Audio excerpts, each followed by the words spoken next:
어떤 노승과 젊은 스님이 길을 걸어가고 있었답니다.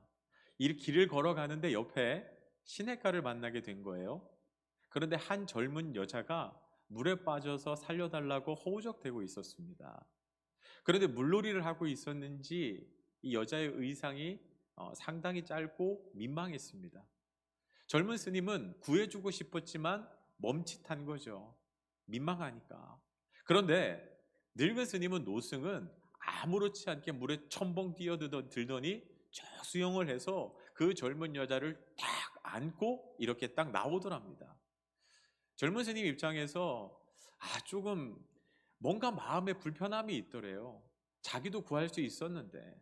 그런데 또 젊은 여자고 민망해서 자기가 뛰어들지 못했으니까. 그래서 한참을 가다가 노승에게 물었답니다. 어떻게 스님은 그렇게 아무렇지 않게 그 젊은 여자를 덥석 안아서 나올 수 있습니까? 라고 그렇게 물었답니다. 그러자 노승이 이렇게 이야기했대요. 나는 아까 내려놓았는데 너는 아직도 안고 있는 거니? 그렇게 이야기했답니다. 내려놓아야 하는데 내려놓지 않고 어리석게도 여전히 붙잡고 움켜잡고 있는 것들이 있습니다. 우리 삶에 염려와 근심이 그런 것 같아요. 내려놓아야 하는데, 자유해야 하는데 그냥 그걸 계속 붙잡고 힘들어하고 아파하고 있습니다. 물론 우리가 사는 세상이 염려할 것이 많고 근심할 것이 많은 세상입니다. 부동산은 계속 떨어진다고 하죠. 금리는 내려갈 기미가 보이지 않습니다. 여러 곳에서 전쟁이 계속되어지고 있고요. 불안한 상황은 여전히 계속되고 있습니다. 우리나라 올해 경제 성장률은 정말 최저를 기록할 거라고 이야기하고 있고요. 불명예스럽게도 출산율은 세계 꼴찌입니다. 중국과 미국은 어디로 튈지 모르겠습니다. 강대국들의 정책에 따라서 우리나라는 눈치를 봐야 되고요. 그로 인해서 피해를 볼 수도 또 이익을 볼 수도 있지만 그렇게 눈치 보기 바쁩니다. 우리의 삶은 어떻습니까? 내 인생, 내 마음대로 되는 게 별로 없습니다. 내가 컨트롤할 수 없죠. 내 자녀들은 더합니다. 내 자녀들의 인생, 부모가 책임질 수도 없고 또 부모의 말을 잘 듣지도 않습니다. 내 부모님의 삶을 내가 감당하기는 쉽지 않습니다. 알 수 없는 미래, 건강, 질병, 재정의 문제, 이 모든 것들이 우리로 하여금 염려하고 근심하게 만듭니다. 눈을 뜨면 제일 먼저 근심하고 걱정해야 할 일들이 가득 머리를 채웁니다.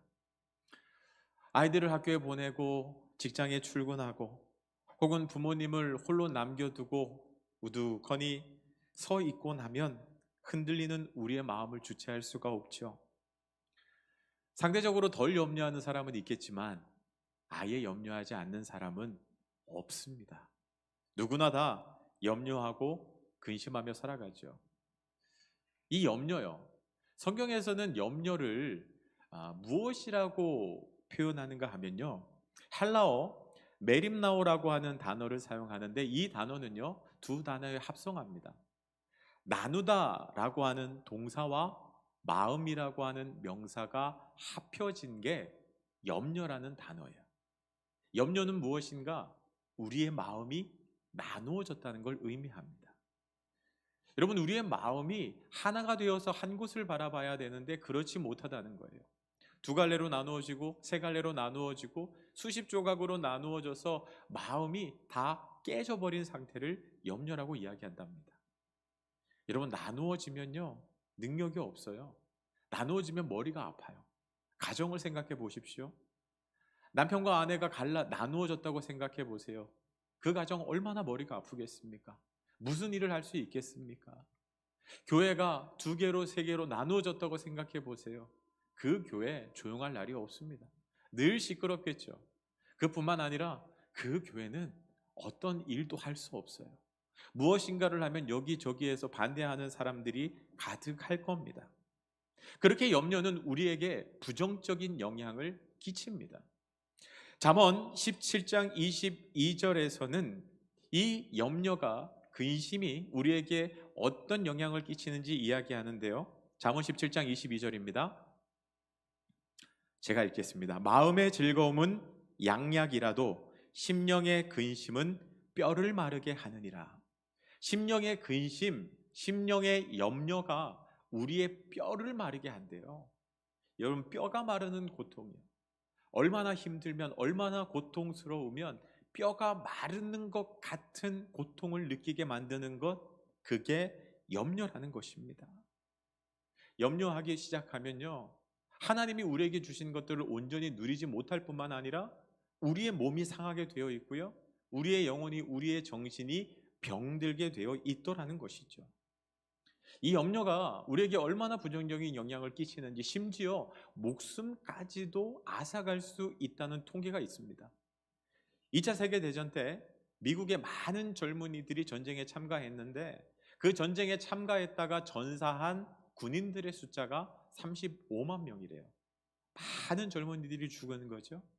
그런데 더 놀라운 통계가 있습니다. 그 젊은이들, 그 아들 혹은 애인 혹은 가족, 친구를 보내고 나서 그들의 생사 때문에 염려하고 근심하다가 심장병과 같은 질환으로 죽은 사람은 100만 명이 넘는다고 합니다. 전쟁터에서 전사한 사람보다 그들을 근심하다가 죽은 사람이 2배가 훨씬 넘게, 3배 가까이 된다는 이야기죠. 그만큼 염려가 우리의 몸을 상하게 하고 우리의 정신을, 우리의 영혼을 상하게 하더라는 거죠. 여러분은 그럼 무엇 때문에 염려하십니까? 여러분의 염려의 주제는 무엇입니까? 대부분의 사람들은요, 자기가 중요하게 생각하는 것 때문에 염려한다고 합니다. 자기가 중요하게 생각하지 않는 것 때문에 염려하는 사람은 거의 없어요. 내가 건강을 중요하게 생각하면 그 사람의 염려거리는 건강인 거예요. 그 사람이 돈을 중요하게 생각하면 그 사람은 돈이 얼마든 간에 돈 때문에 염려하게 되어 있습니다. 사람 사이의 관계, 인간관계를 중요하게 생각하는 사람은 그 사람과의 관계, 사람의 반응, 그것 때문에 염려할 수밖에 없다는 것이죠. 자녀 때문에 염려하는 사람도 있고요, 안전의 문제 때문에 염려하는 사람도 있습니다. 나는 거기에 관심이 많은데, 나는 그것을 중요하게 생각하는데 그게 내 마음대로 통제되지 않기 때문에, 내 마음대로 어떻게 할 수 없기 때문에 결국 우리는 염려할 수밖에 없는 거죠. 여러분, 염려가 우리 마음에 시작되는 걸 우리가 어떻게 컨트롤할 수가 있겠습니까? 근데 문제는요, 기억해야 될 게 있어요. 염려한다고 해서 상황을 바꿀 수 없다는 겁니다. 우리가 잘 아는 말씀이 있죠. 마태복음 6장 27절. 누가 염려함으로 그 키를 한 자라도 더할 수 있겠느냐. 염려한다고 해서 키 한 자 30cm도 자라게 할 수 없다라고 이야기하면서 염려가 아무짝에도 쓸모없다, 염려는 어떤 것도 바꿀 수 없다라고 우리에게 이야기하고 있는 겁니다. 미국의 매사추세츠 종합병원에서 정신과 의사로 평생을 보낸 조지 윌튼 박사님이라는 분이 Why Worry라고 하는 책에서 이런 이야기를 했습니다. 왜 걱정하냐? 그러면서 이제 그 책에서 이런 이야기를 합니다. 걱정의 40%는 절대 현실로 일어나지 않는다. 그러니까 우리가 걱정하는 것 중에 40%는 절대 일어나지 않는 일이라는 거죠. 걱정의 30%는 이미 일어난 일에 대한 것이다. 그러니까 이미 일어났는데 그것 때문에 걱정해요. 또 그런 일이 일어날까 봐. 그게 우리라는 거예요. 걱정의 22%는 사소한 것이다. 작은 것. 걱정 안 해도 되는 것. 그러니까 벌써 몇 프로예요? 40%, 30%, 22% 하면 92%죠. 걱정의 4%는 우리 힘으로는 어쩔 도리가 없는 것들이다. 걱정해도 아무것도 바뀌지 않는다는 거예요. 단 4%만이 우리가 바꿔놓을 수 있는 일에 대한 것인데, 여기서 중요해요. 그러고 보면 걱정한다고 바꿀 수 있는 건 아무것도 없다. 왜냐하면 96%는 걱정할 필요가 없는 일이고요, 4%는 우리가 바꿀 수 있는 일인데 이건 걱정하는 게 아니라 우리가 당장 해야 되는 일입니다. 그럼 얼마든지 바꿀 수 있는 일이에요. 걱정할 시간에 우리가 행동해서 상황을 바꾸면 돼요. 그래서 이 교수님이 이야기하는 건 뭐냐면 우리가 하는 걱정의 100% 쓸데없는 걱정이라는 겁니다. 근데 우리는 그 걱정과 염려를 하다가 우리의 몸을 상하게 하고 우리의 심령을 다 상하게 하고 만다는 것이죠. 그래서 우리가 염려가 우리 안에 근심이 찾아올 때마다 무엇을 해야 됩니까? 여러분, 염려와 근심이 생기는 건 어쩔 수 없어요. 그런데 이것이 내 몸을, 내 영혼을 상하지 못하게 하도록 영혼에 파수꾼을 두어야 한다는 겁니다. 부대에서 보면 전쟁을 할 때 꼭 보초를 세웁니다. 경비병을 세워요. 왜냐하면 들어오지 못하도록. 적군인지 아군인지 구별하고 이 사람을 들어와도 되는지 아니면 안 되는지 차단해야 하는지 그들이 결정하게 되는 거죠. 우리 영혼에도 영혼의 파수꾼이 있어야 한다는 겁니다. 그래서 염려가 우리 안에 들어오려고 할 때마다 염려는 아무것도 바꿀 수 없어.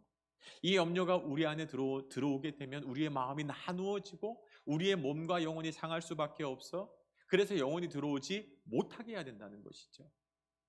여러분, 잠언 4장 23절 말씀요. 뭐라고 이야기합니까? 무릇 지킬 만한 것보다 더욱 내 마음을 지키라. 생명이 근원이 이에서 남이니라.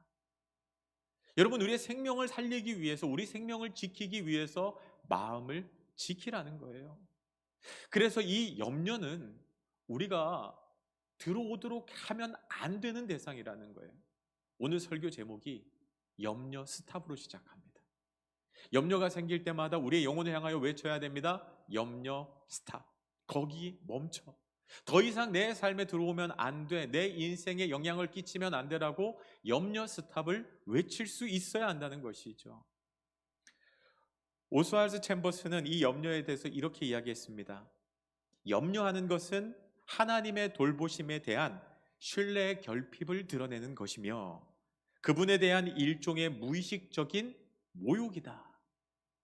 염려가 하나님을 신뢰하지 않는 것에서 시작하는 것이고 우리가 염려하면 하나님은 심히 기분 나빠하시고 모욕감을 느끼신다는 거예요.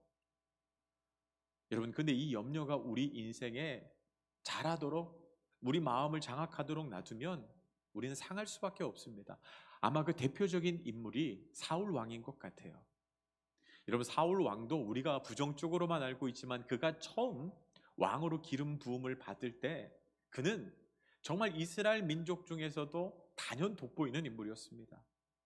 다른 사람보다 머리 하나가 더 있을 정도로 키도 컸고요. 얼굴도 잘생겼고요. 겸손했을 뿐만 아니라 성실하며 하나님께서 그에게 기름 부을 정도로 그는 뛰어난 인물이었습니다. 근데 그의 인생이 언제부터 본격적으로 내리막으로 치닫게 되는가? 다윗이 전쟁에서 승리하고 돌아왔을 때 여인들의 노래 소리를 듣고부터예요. 여인들이 뭐라고 노래합니까? 사울은 천천히요, 다윗은 만만이라. 다윗이 그만큼 놀라운 공로를 세웠다는 거죠. 근데 이걸 들은 사울 왕의 마음이 어떻게 됩니까? 다윗에게는 만만을 돌리고 나에게는 천천을 돌리니 다윗이 이제 취할 것이 이 나라밖에 내 왕이 밖에 더 있겠느냐라고 이야기합니다. 다윗이 분명히 반역을 일으킬 것이다. 그러나 다윗의 인생을 살펴보면 다윗은 절대로 그런 사람이 아니에요. 절대로 일어날 일이 아니었음에도 불구하고 사울 왕이 그것 때문에 염려하고 근심하니까 거기에 마음을 다 빼앗겨서 그의 인생을 다윗을 죽이는 데 쓰게 됩니다. 여러분, 누군가를 죽이는 일, 그건 하나님이 기뻐하시는 일이 아니에요. 우리 안에 미움과 증오로 가득 차게 되면 우리의 인생이 망하게 되고 우리의 인생이 망가질 수밖에 없는 거예요. 결국 그 다윗을 향한 미움과 자기 안에 일어나지도 않을 일에 대한 염려와 근심으로 인하여서 이 사울 왕의 인생이 완전히 망가지게 되었다는 거예요. 그래서 우리 안에 염려가 시작될 때, 근심이 시작될 때 스탑을 외치셔야 돼요. 성경에서는요, 오늘 읽었던 빌립보서 4장 6절 말씀을 다시 한번 보도록 하겠습니다. 빌립보서 4장 6절입니다. 같이 읽겠습니다. 아무것도 염려하지 말고 다만 모든 일에 기도와 간구로 너희 구할 것을 감사함으로 하나님께 아뢰라. 오늘 6장에서 아무것도 염려하지 말고 염려 스탑 계속 띄워주세요. 그리고 나서 우리에게 뭐라고 이야기하냐면 기도를 시작하라고 이야기합니다. 다만 모든 일에, 이 다만은 오직이에요. 염려의 스탑을 선언하십시오. 그리고 우리가 해야 될 일 한 가지가 있는데 오직 한 가지가 무엇인가 하면 기도예요. 다만 모든 일에 기도와 간구로 너희 구할 것을 감사함으로, 하나님께서 이미 주실 줄을 믿음으로 고백하며 감사함으로 고백하며 하나님께 아뢰라고 이야기하세요. 그래서 우리가 기억할 게 뭐예요? 염려가 시작될 때 할 게 있어요. 염려 스탑을 외치세요. 그리고 염려 대신 기도를 시작하십시오. 여기서 중요한 게 있어요. 우리가 염려했던 목록들이 무엇이 되어야 합니까? 기도의 목록이 되게 하셔야 돼요. 이전에 내가 재정 때문에, 사람과의 관계 때문에, 혹은 건강 때문에, 안전 때문에 걱정하고 염려했다면 이걸 가지고 그대로 하나님 앞에 기도 제목으로 삼으시라는 거예요. 염려는 우리의 인생을 하나도 바꿀 수 없지만 기도는 우리의 인생을 바꿀 수 있습니다. 기도는 하나님을 움직이게 하고 하나님께서 기도를 통하여서 우리의 삶을 변화시켜 주세요. 그래서 우리에게 뭐라고 이야기하십니까? 기도하지 마, 염려하지 말고 기도하라. 염려의 목록을 기도의 제목으로 바꾸라고 말씀하십니다. 베드로전서 5장 7절 말씀을 보면요, 이런 표현이 나옵니다. 베드로전서 5장 7절입니다. 네, 너희 염려를 다 주께 맡겨버리라. 이는 그가 너희를 돌보심이라. 너희 염려를 다 주께 맡겨버리라. 이는 주가 너희를 돌보심이라 라고 말씀하시는데요, 여기서 맡겨버리라 라고 하는 이 헬라어 단어가 어떤 뜻이 있냐 하면요, 위를 향해서 던져버리라는 거예요. 나에게 염려가 생겼어요? 이걸 위로 휘 하고 던져버리세요. 재정에 대한 염려가 나한테 찾아왔다? 위로 던지라는 거예요. 누구에게요? 하나님께. 하나님, 제가 지금 돈 때문에 너무 염려가 많이 돼요. 내 힘으로는 이걸 어떻게 해결할 수 없어요? 하나님께 내어 맡깁니다. 하나님 받으세요. 휘 하고 던지라는 거예요. 관계의 문제도, 건강의 문제도, 안전의 문제도 다 하나님께 맡기면 하나님이 어떻게 하신다고요? 주가 우리를 돌보신다고 말씀하세요. 하나님이 가만히 있는 것이 아니라 우리의 그 기도 제목을 들으시고 하나님께서 일하신다는 거예요. 수고하고 무거운 짐진 자들아 다 내게로 오라. 내가 너희를 쉬게 하리라. 여러분, 하나님께서 하나님께 나아가면 하나님은 우리의 사정을 아시기에, 우리의 기도를 들으시기에 우리를 편히 쉴 수 있도록 하나님이 대신 일해 주신다는 겁니다. 우리는 그 진리를 믿어야 합니다.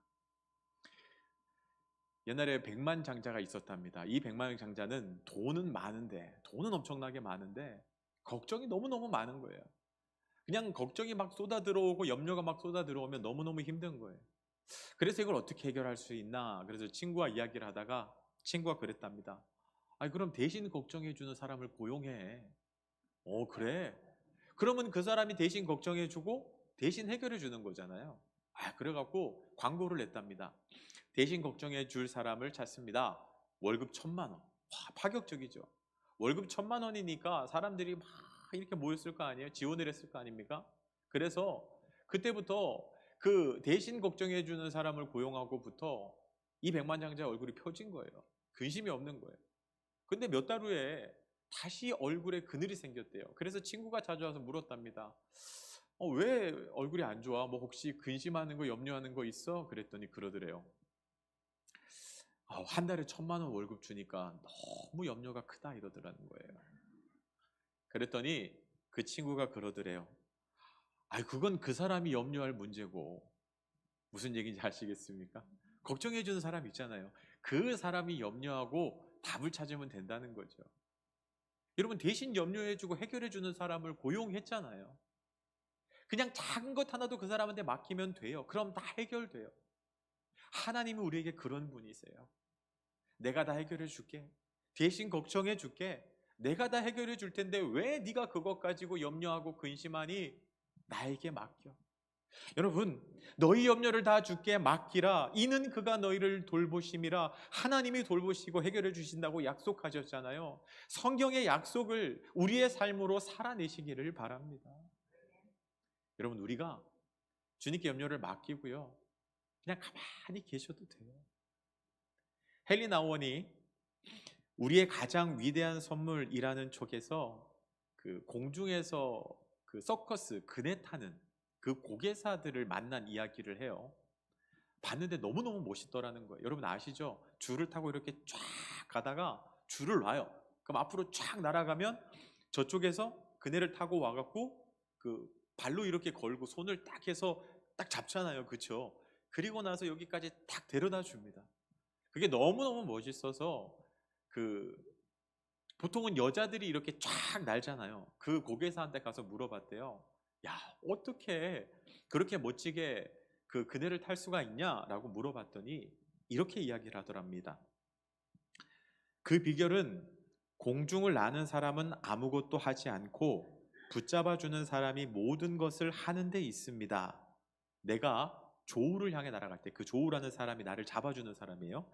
내가 조우를 향해 날아갈 때 나는 그냥 팔을 뻗고 그가 나를 붙잡아서 안전하게 반대편으로 데려다 주기를 기다리기만 하면 됩니다. 이렇게 이야기해요. 그러면서 놀라운 이야기를 하는데, 내가 날아가는 자잖아요. 그냥 날아가요. 그런데 내가 불안해서 그 사람의 손을 잡으려고 하잖아요. 그러면 나를 향해서 날아오는 그 고개사의 발목이 부러지거나 혹은 내 발목이 부러진대요. 아주 위험한 상황이 벌어질 수 있다는 거예요. 그래서 그냥 가만히 있어야 돼요. 손을 뻗고. 그러면 그 상대가 날아와서 내 손을 딱 잡아주는 거예요. 그래야지 안전하게 공중그네를 탈 수 있다는 거예요. 여러분, 우리 인생에서도 마찬가지입니다. 우리는 주님을 향하여서 손을 뻗어야 돼요. 팔을 뻗어야 됩니다. 그럼 주님이 우리 손을 잡아줘요. 그럼 안전하게 목적지까지 갈 수 있는 거예요. 그게 너희 염려를 다 주께 맡기는 의미입니다. 주님을 향하여서 손을 뻗는 것, 그리고 주님을 믿음으로 기다리는 것, 그것이 우리가 신앙생활 하면서 염려를 이길 수 있는 방법이라는 거예요.